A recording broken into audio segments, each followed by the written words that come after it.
they talk nice to me, they sugarcoat things like usual, and I decided to convert because I said, okay, well, they're really nice.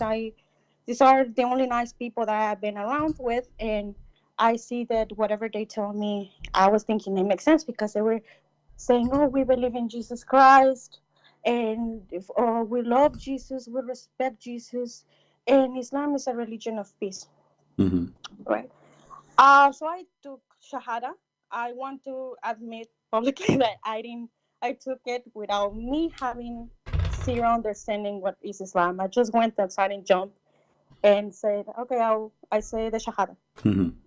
Throughout time, I noticed that when I became Muslim, everyone was very nice to me. Everyone wanted me to pray for them. Everyone was trying to help me. Everyone, and from it was all sugars and rainbows until I started, praying at the mosque. People would come and fix my hands during salat Mm-hmm. and say, "No, you're praying wrong," or what, or watching how every step I make, or the clothes I wear, and it was so uncomfortable at the beginning, right? Later on, um, I decided. Well, one of my friends, she hosts me in her house, but and her mom is Islamic scholar.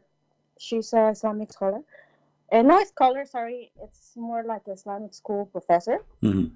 So, and that she's from the Middle East, right? But I never, as I say, I never had any experience or contact with any Muslim people. So they taught me Islam, but the way that they taught me Islam was very, very aggressive. I didn't, I'm from Latin America. Mm-hmm. I want to say I'm Latina. And in my culture, of course, it's very natural to shake hands, to greet by kiss. So eh, they told me, they stopped me, and it's like, no, that's wrong. And I felt really bad. I said, how is that wrong? But they would just point me out things that I was doing wrong without telling me the reason. And I would feel bad because how can this is when I started to question things because I said, how can just a simple handshake gesture will arouse any attraction between the opposite gender, right? Mm-hmm. Even for job interview, no, you cannot. I ask. There's a lot of Muslim scholars who come to my university and do Holocaust and teach Islam. And I ask, okay, so how is it wrong to shake hands if you don't have a bad intention? And they told me an answer, like a solid answer. So from there on, things started. What was the answer? Oh, they said, oh, it's because we don't mix with the other gender. I say, but why? Is that because Allah knows best, and we know we're not supposed to be with them because you don't know each other's heart, so it can arouse attraction. But if you think about it, how can just shaking hands arise attraction to another person? Like I'm just greeting the person, right? Mm-hmm. So from there on, I started like getting like a bad feeling, but I didn't listen to my gut, so I just went on. I just went on and tried to learn. I actually was really trying very hard to learn Islam, to pray, to memorize Quran, and to understand what Islam was, because everyone around my environment was very religious, very very religious, and I wanted to be that way, like and uh, for For example, they would tell me you have to memorize Quran because when you die, they're gonna ask you who's your prophet, what you believe on. They're gonna tell me to recite the Shahada, and they told me to that I have to memorize Quran. And then I started asking myself, well, how am I gonna memorize something I can barely understand? But like sometimes I will do something and question myself. But as I said, I didn't follow my gut this time until I actually started reading the Quran.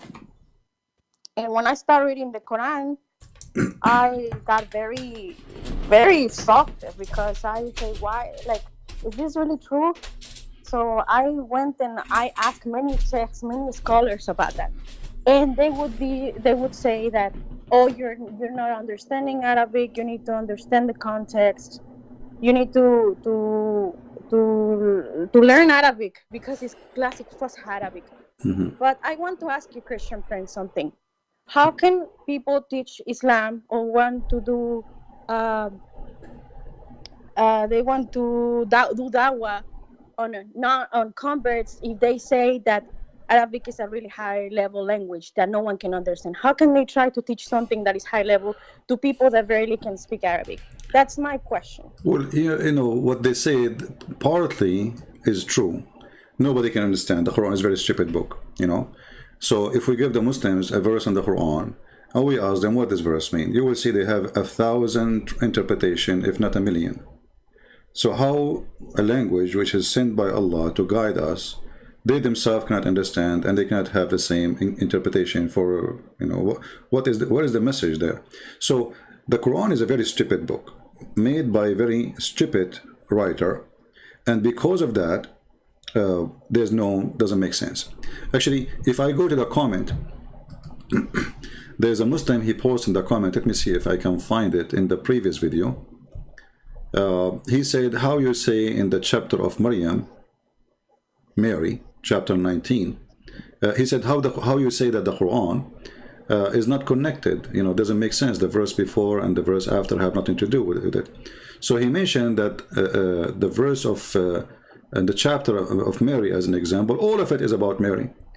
But is it true? If we go right now to the chapter of Mary, we will find that the part about Mary is just little. The most of the part have nothing to do with Mary. You know, here we go.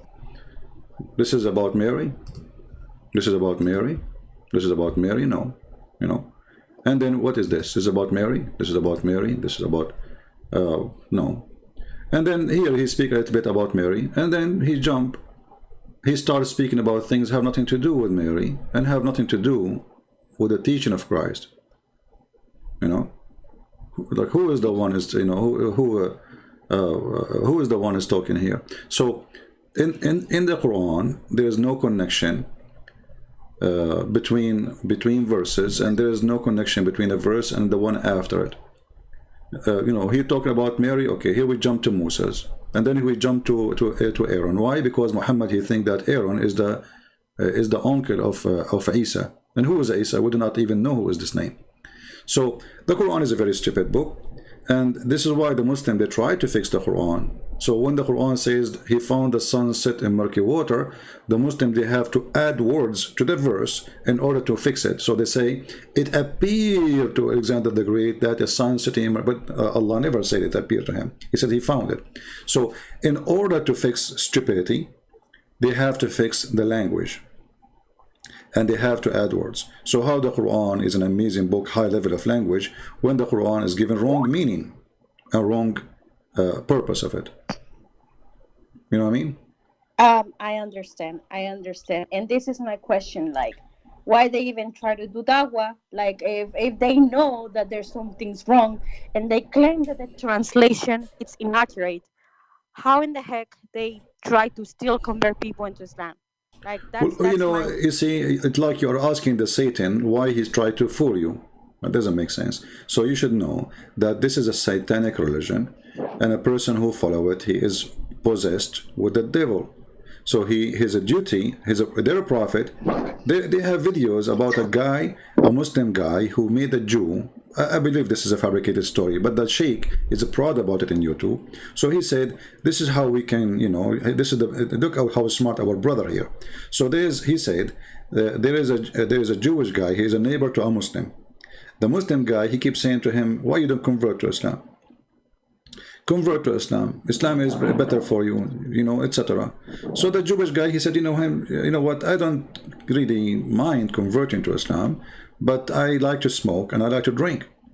The Muslim guy said to him, who told you cannot do smoke and drink? You can. The Jewish guy, he said, really? He said, yeah, just say Shahada. Say Shahada. The Jewish guy, he said Shahada, and he became a Muslim. Now, the Muslim, he grabbed a cigarette to smoke. The Muslim, he said to him, you cannot smoke. The guy, he said to him, but you told me I can. He said, yeah, I said that to you before you said Shahada. So they are saying that this guy, the Muslim guy, he tricked the Jewish guy to save him. He lied to him to save him. This is a good lie. Islam without lies dies. So they justify their lies by saying that we lie to save the people. We enslave you to save you, you know. So if we go actually here in the hadith, let me show you this in the hadith. If you ask a Muslim why you attack people, nations, and enslave them and take them as sex slaves, why you do that? They say to you the answer in what the Prophet said. Okay. Read carefully. Abu Hurairah reported that the prophets as saying, God charmed with people who will enter paradise in chains. They will enter heaven in chains? Why they will enter heaven and they have chains? Doesn't make sense. We have to search more. We go down a little bit, we find. Okay. Muhammad, he said to the Muslims, speaking to the Arab, you are the best of people ever raised up for between two brackets for the benefit of mankind. This is Quran chapter 3 verse 110. And then Muhammad explained that verse. You see, if you go on YouTube, all Muslims, they say this is, you see, the Quran says that the best of us is the one who is the best for mankind. This is what it says. But they will not say to you that this is about slaving and raping women of other nations. Read carefully. He said, the best of mankind of those who bring them with the chain around their necks till they embrace Islam. Thereby save them from eternal punishment and hellfire. So Muhammad, he told the Muslims that enslaving others is a duty of charity. Are you? Yeah, this is I'm showing the reference in front of you. You know, we don't say things without proof. Oh my God. Yeah. So okay, this is just make it even worse. Yeah. So those Muslims, because now you don't live in the land of Islam, they are not raping you and they are not taking you as a slave. But if you are, if Al Qaeda control, let's say you are a Mexican, I don't know where are you from, but let's say you are a Mexican and the Muslims took over Mexico and they will practice a true Islam, and they invade your country, they can take you and rape you, and this is the Quran proving that all over. And enslaving you is part of the duty of the Muslim. It's an obligation. It's not even a choice. As you see Muhammad praising the Muslims and Allah praising the Muslims, saying you are the best of mankind. Why? Because you enslave others. Because by enslaving them, you force them to convert to Islam. And by the way, even those who convert to Islam, Muhammad, he refused to free them, most of them. As an example, Bilal, he was a slave of Muhammad, and Muhammad did not free him. Muhammad, he died, and still Bilal is a slave. So Bilal was never free? According to some Muslims, they claim that he was freed by Abu Bakr later. But the reference says that Bilal, he came to Abu Bakr and he says to him, if you bought me for the sake of Allah, will you free me for the sake of Allah? So obviously Bilal was begging, you know, for his freedom, and Muhammad never freed him. Okay, so how can people believe that this cult then, if it's a duty for enslaving people, how can everyone of Muslims believe this is a call from God? What? I'm sorry, but well, like, this is what happened to you too. You see, don't be offended what I will say. You know, always I like to be honest. You were with them in the same jar. You are the same. How you believe in such a garbage? You know, sorry to say that to you. So no, you've been driven. You see, actually your guilt is bigger than their guilt. Sorry to say so. Why? Because okay, you were homeless, no problem. You were in need, no problem. And life was tough on you, I understand. But to convert to a religion, you do not know what it is. How that can happen? Exactly. You know, I was desperate. I was like, basically, I really appreciate them. I don't have anything against them. They're really nice as people. But my concern is these things, like just like something like this, like you mentioned, when I saw that Aisha got married with the Prophet, and the Prophet was really old, like he was 55 or 56, not sure how. and she was a little girl. If I'm not mistaken, there's even a hadith that says that she was still playing with her dolls. Yes. That's disturbing, Yeah. really disturbing to think about that. And then my friends and other scholars, they excuse themselves saying, "Oh, but at that time, the girls are already mature. They ready for marriage. Those are other times. Those are she was already old. She was like her body was developed because she's in the desert. It's really hot environment. Uh-huh. I mean, I'm sorry, but I don't know. Like in that point, I said, all right, there's something wrong.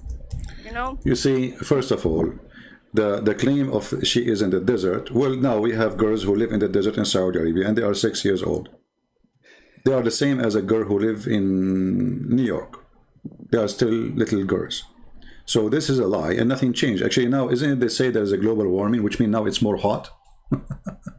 So girls, they have like, are we talking about eggplant, and the eggplant will grow faster in a warm area? That is a stupid statement. You know, this is a human being. He have stages. He grow old by days, not by being exposed to the sunlight. We are not plants. So this is a false answer for a false cult to protect a predator, sexual predator for children. And until now, according to Islam, there's no age limit for how Muslim he can marry. Actually, you can watch my videos. It's in YouTube. Search for sex with infant debate with infant.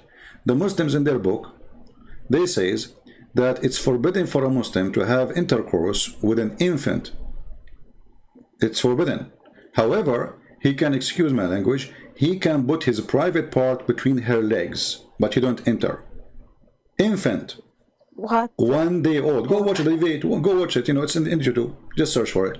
You know. Of course. And the Muslim, he was debating, and we are showing the reference in the screen, and we can show it right now. So this is an extreme, bad, ugly, disgusting cult. And the only way to defend this cult is to lie. And now they have articles saying that Aisha, she was 18. But all of us, we knew that Aisha, when Muhammad died, she was going through 18. She's not 18 yet. So Muhammad, he married Aisha after he died. So in order to avoid the problem, they start making false article about the age of Aisha. But Aisha herself, I mean, look at this. Isn't Aisha saying I was 6 years old?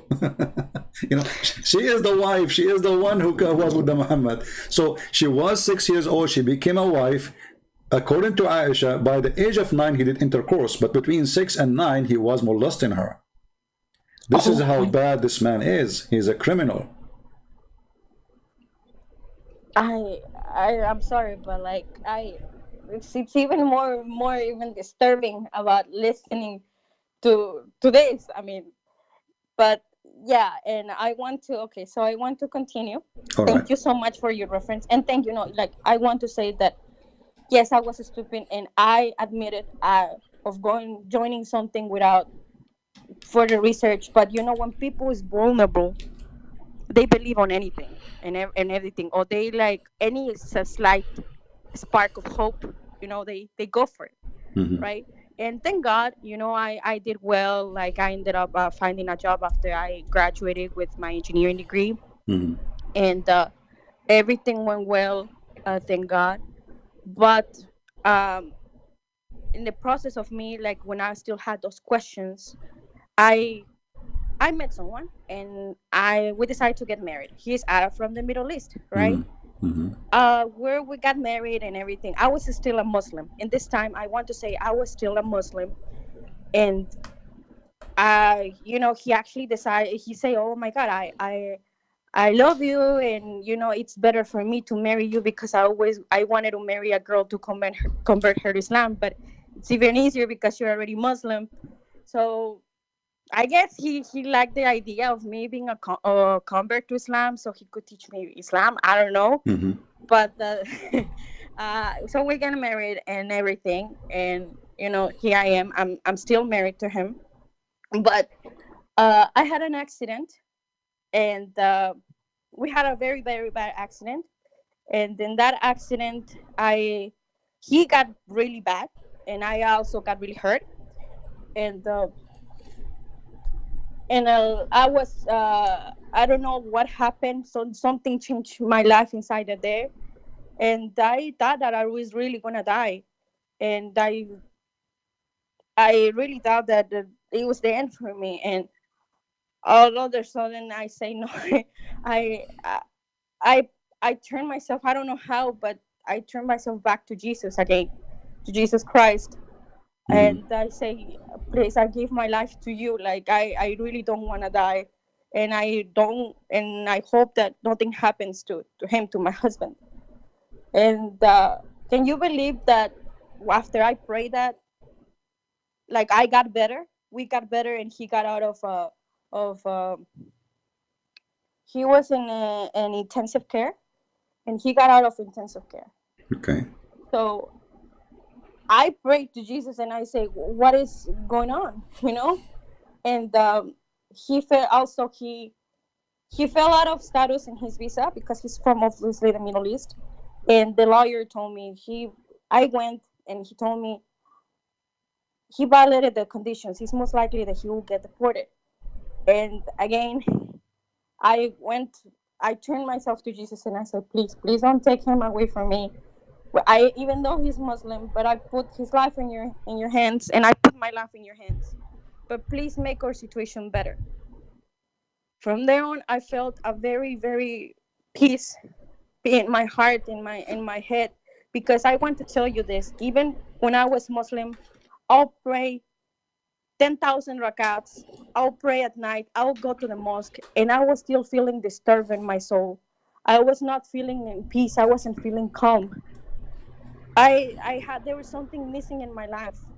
I had no peace whatsoever, Christian Prince. Mm-hmm. But after the accident happened, and after I prayed, believe me, that peace came back.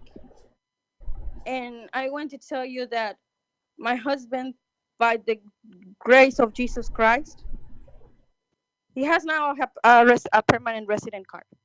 In the interview, like he didn't know, like the interview went bad, but I stay up praying and reading the Bible before the interview. And the same day, even though the interview went like crap, but we got approved. And he told me, how did this even happen? How this even happen? But I can tell you that me putting my life and my hands in Jesus Christ was the best thing that I could ever do. I was blind. I didn't have any peace. But after I started watching your videos, Apostate Prophet and David Woods, I start having a much clearer understanding of what I got myself into. And today I regret deeply of having putting myself in the situation. But I think that everything happens for a reason. And I want to say thank you, because you're doing an amazing job, and you're letting people to open their minds and their hearts and their brain. Right now, my duty, and well, I'm trying to do that. I'm trying to educate myself.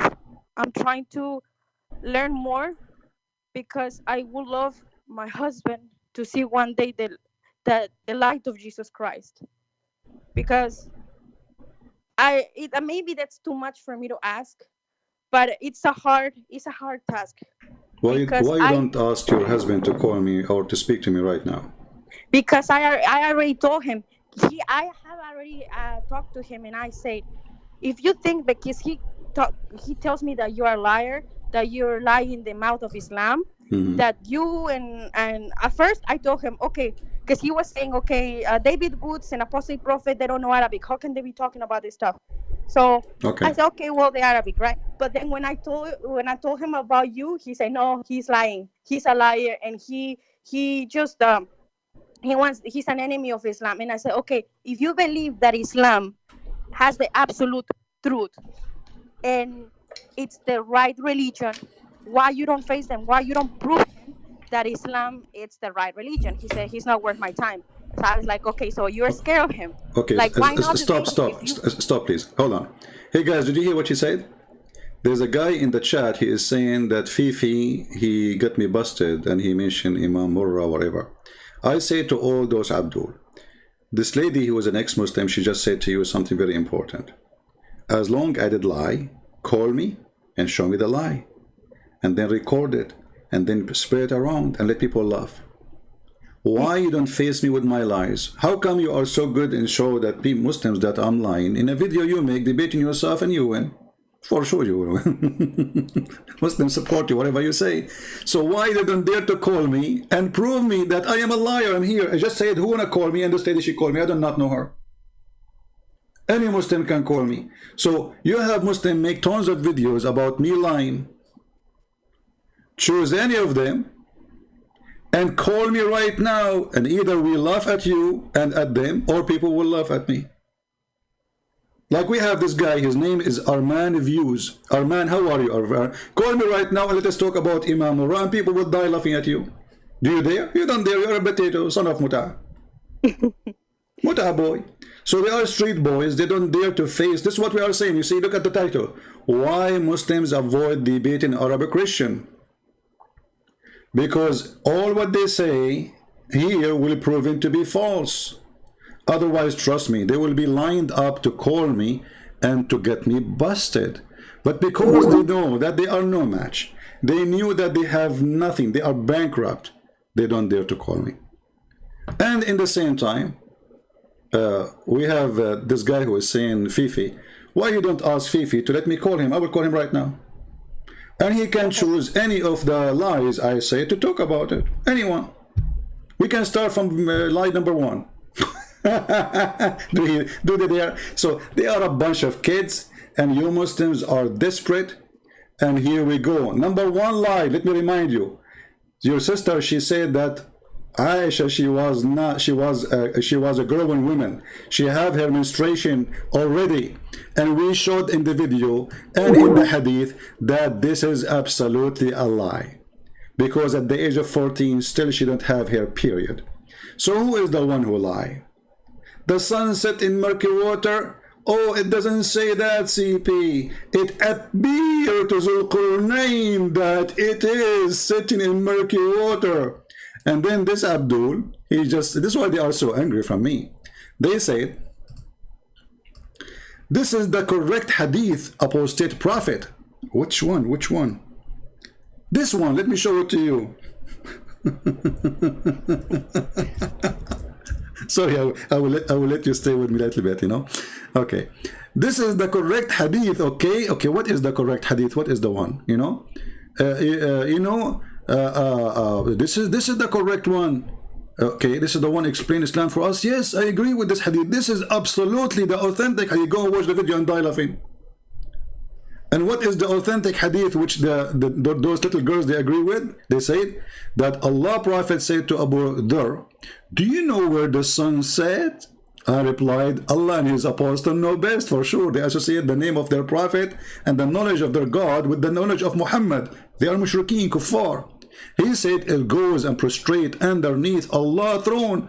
And Susu and Mimi and Fifi, they say, yes, this is correct. We agree with that. But this is what really, this is alone is enough to prove Islam to be shish kebab. As long as they agree, all of them about it, that this is authentic and this is true and this is the hadith which is telling the truth. Your prophet teach that the sun goes every day from the east to the west and sleep and the, excuse my language, enter the butt of Allah. Oh. And then the sun will ask Allah for permission to go back. And then Allah one day will refuse because this is the judgment day time, and he will say to the sun, go back where you came from. So who is the one is lying? Abdul's. Who is the one is lying? Now you cannot say they don't agree. They said they agree with this hadith. And the video is there. They agree with it. They said, yes, this is the authentic hadith. Here the Prophet, peace be upon him, he respond to you. He respond to us? Absolutely. I want to ask Go ahead, lady. Go ahead, sorry. Huh? So I was making the comparison of Muhammad, right? My understanding is that he's a caravan robber. He had multiple wives. He was asking for zakat. Not zakat, sorry. Jizya. And these characteristics, if you think about it, oh, he killed people that went against him. Okay, if you think about it, these characteristics, I put Muhammad and then I compare it to to a cartel leader. That's what they do. They like Yeah, women. exactly, They exactly. go against whoever that kills them. And in Latin American countries, what they do is they ask for to business for tax protection money. Right. This is And Islam. if you don't give it to him, you kill them. So that's what a cartel leader does, right? Actually, the mafia, the word A mafia, mafia. So a mafia, the word cartel mafia leader, is whatever coming you from want to put. Islam. The word mafia, maybe you do not know. When the Muslims occupy part of Europe and they withdraw when they lost the war, then the criminals, they took over the business of the Muslims. So they come to the stores and they say, the same you used to pay to the Muslims, you have to pay us to protect you. The Muslims, they force you to pay, otherwise pay or die. So the mafia started with Islam. Even the word mafia is an Islamic. The word assassination is coming from Islam. This is coming from the word from the person. His name is Hassan al-Hashash. He's a person who built a castle, and he give drugs to the Muslims, and then he send them. He sent a letter to the princes or rich people saying, pay me or die. And if you don't pay him, he will send one of his elected to assassinate the person because he refused to pay. This is exactly Islam today. Islam today, convert or you die. We will send you a person to stab you. Just yesterday, a Somalian person, he stabbed 4 Italian women, and a child, he is 6 years old. Go search the news. So this is Islam. Islam is a religion of assassination. It is a cult. It is about sex. And if we ask Muslims, and those who are proud about their prophet, if we go in the Quran right now, we will find that Allah, He made a chapter or a verse in the Quran about the private part of Muhammad and how to make him happy. And this is only a privilege to the prophet.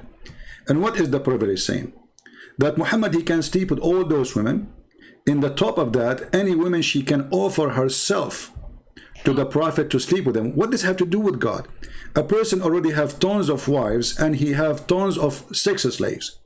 Why he need women to offer themselves? And those women, if we go and read the interpretation, it says that if a prophet, his eyes fall into a woman, and even if she is married, her husband must divorce her immediately. What kind of a prophet this prophet is if his eyes fall into a woman? Like now you are married to this Muslim guy, right? Mm-hmm.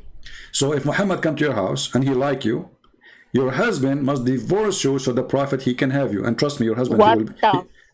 don't say bad words, please. I'm sorry. And sorry. your husband, he will do it happily.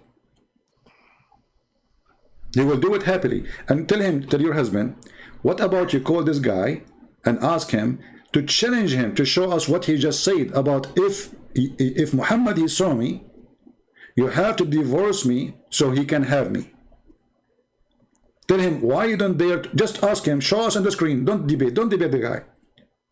Tell him, I challenge you to show me that the prophet, Islam teach that. And the prophet, he do that. Actually, he did that to his own son. He went to the son, that's his own son, he flirted with the wife, and all of this is in their books. Every single word we just said, it is in their books, and any Muslim can call me and prove you wrong. I will give you a few minutes to finish your story, my friend, and Thank we you so continue. much. Okay. And I'm sorry, I didn't mean to curse. It's just that It's all right. I was very shocked to say. I mean, honestly, like it's horrendous.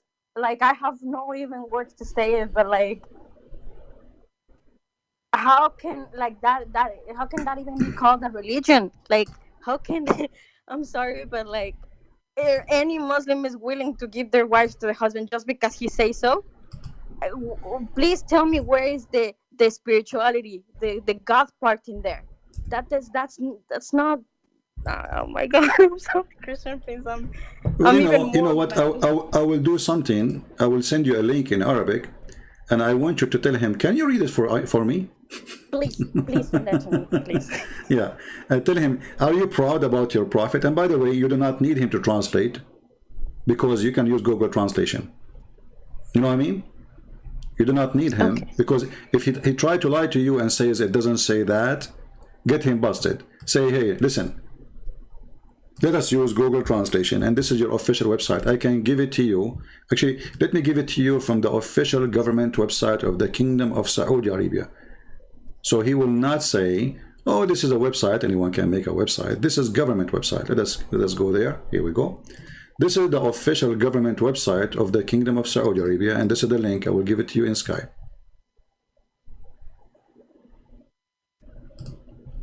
Thank you.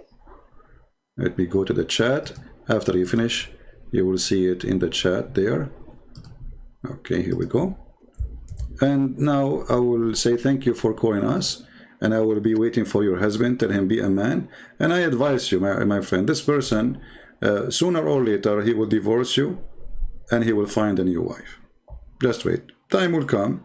This is because as long as he is a Muslim, this is what Muslims do. When the woman, she get a little bit older, she gave him some kids, she got a little bit choppy, he go and find a brand new wife in the Middle East. As simple as that. I'm just sharing the truth. Even their prophet, he said, why you marry a previously married woman? Why you marry a woman, she is not a child? And I can show you the reference right now. Muhammad, he encouraged them to marry children who they are virgins, so they can be amused by them and they have fun. This is the reference in the front of us. You see, this is the story. A man who married a woman previously married, or let us say she is not a virgin. So according to Muhammad, the correct thing to do is to go and find a little child.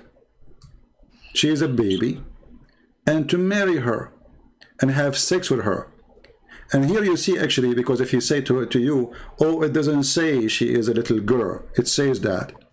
It says the guy, he said, he answered the prophet, he says, the reason I did not marry a child, a young daughter, a young girl, because I want a woman to take care of my orphans. My brother, he died, and I needed a woman who should take care of them, not a girl like them.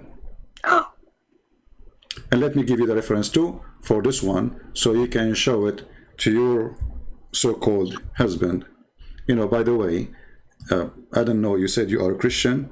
A Christian cannot marry non-Christian. I'm sorry, by the way, I want to say that I had no idea about that because I was Catholic. My background is Catholic, but now I'm Christian. So I didn't even have a I'm not clue asking you to about it. divorce the guy. I'm saying, according to the Bible, a Christian woman, she cannot marry a non-Christian. However, you left the faith, and when you married him, you were not a Christian. So, you know, that can let it go. But this is, in Christianity, this is not married, because Muslims, they don't marry. Muslims, they have sex contract. It's called nikah. Nikah means the F word. So you sign a contract that he can excuse my language. He did not sign a contract he can marry.